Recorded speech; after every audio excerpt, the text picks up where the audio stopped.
On Friday, city police began an investigation into an emailed bomb threat to the city's downtown area. Yesterday, a male was taken into custody without incident. City police would like to ensure you that there is no threat to public safety or property damage. The investigation is continuing and further details will follow. The provincial secretary for Ontario's NDP has sent a letter to Elections Ontario asking the chief electoral officer to investigate the campaign expenses of Sioux MPP Ross Romano. The letter follows a report from the Globe and Mail that two payments, one of $5,000 and another of $2,000, were made to Romano's by-election campaign, and they were above the allowable limit according to the Elections Finances Act. These payments were made through a third party identified by the Globe as Gersharan Bobby Sidhu. Romano himself calls the issue concerning.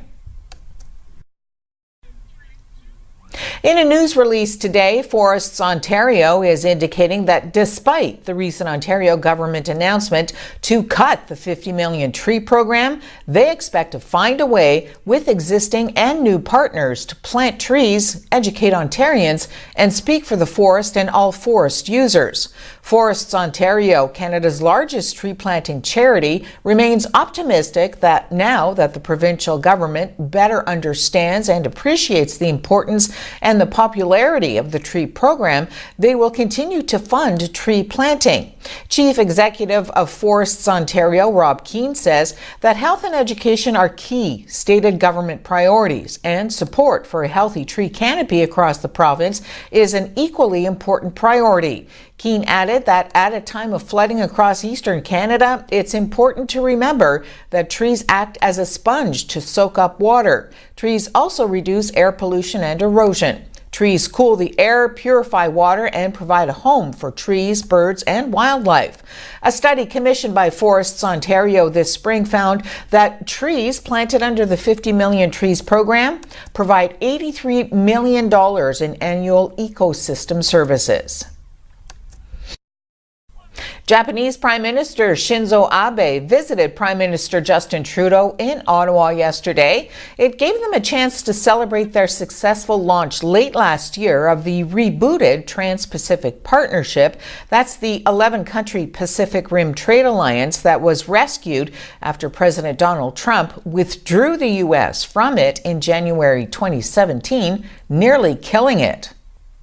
That significant agreement that we've been able to get to stands in stark contrast with the United States' withdrawal from that agreement. And I can certainly say that there are many Canadian ranchers, among others, who are significantly benefiting from the tremendous increase in beef and pork exports to Japan over the past months, while the Americans do not have that kind of access.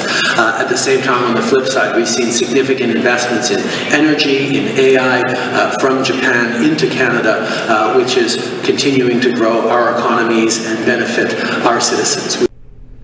The ongoing flooding plaguing Ontario's cottage country prompted another town to declare a state of emergency yesterday as members of the Canadian Armed Forces descended on a nearby community to help with sandbagging before more rain arrives.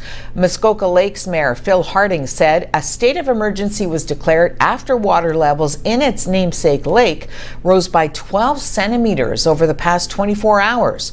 Muskoka Lakes is the latest community north of Toronto to take this step after Huntsville, Minden Hills, and Bracebridge all declared emergencies in the past week due to the fast rising floodwaters. Bracebridge called the Canadian Armed Forces for more help in the battle against the flood as the forecast signals there's more rain on the way.